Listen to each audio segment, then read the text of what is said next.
Another day, another basketball stories na naman ang pagkukwentuhan natin.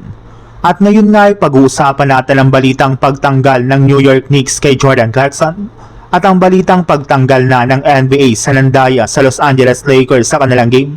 laban sa Boston Celtics. Nakabawi na nga po ang New York Knicks mula sa pagkatalo nila sa Detroit Pistons matapos silang magkaroon ng impressive win sa kanilang last 2 games laban sa mga koponan ng Houston Rockets at Chicago Bulls. At isa nga po sa mga dahilan ng kanilang panalo ay ang kanilang pinakabagong player na si Jose Alvarado.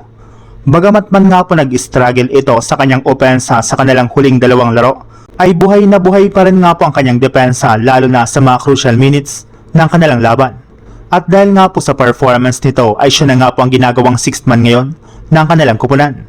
Nasa pawan na rin naman nga po niya dito ang dating nga po nalang 6th man na si Jordan Clarkson na naibalitang posibleng nga pong i-waive o tanggalin ng Knicks sa mga susunod na araw bago magtapos ang buwan ng Pebrero. Tatlong magkakasunod na games na naman nga pong na DNP o hindi pinaglaro ng Knicks si Clarkson, kaya hindi talaga malabo na tuloy na nga po itong matanggal sa kanilang team as soon as possible. Sa ibang balita naman,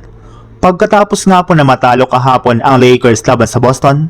ay halos lahat na nga po ng kanilang mga fans ang nagsabi na hindi na nga po sila nagulat sa ginawang pandaraya ng mga referee since nangyari na rin naman nga po sa Lakers ang ganyang klaseng senaryo noon nang sadyain nga po ng mga referee ng Boston na dayain ng Lakers nang hindi nga po nila tawagan ng foul si Jason Tatum nang matamaan nito ang kamay ni LeBron sa gagawin sana nga po nitong game-winning layup. At dahil nga po sa mga ginawang ito ng mga official, ay nawalan na rin naman nga po ng gana ang Lakers lalo na sina LeBron James at Luka Doncic na maglaro sa dami ng mga maling tawag dito na sumira sa kanilang kumpiyansa at sa kanilang momentum. Kaya sigaw na nga po ng mga fans na dapat nga na pong tanggalin ng NBA ang mga referee na nag-officiate ng laro ng Lakers at Boston kagaya ng ginawa nila noon sa kanilang referee na si Eric Lewis. Para nga po sa inyong kaalaman,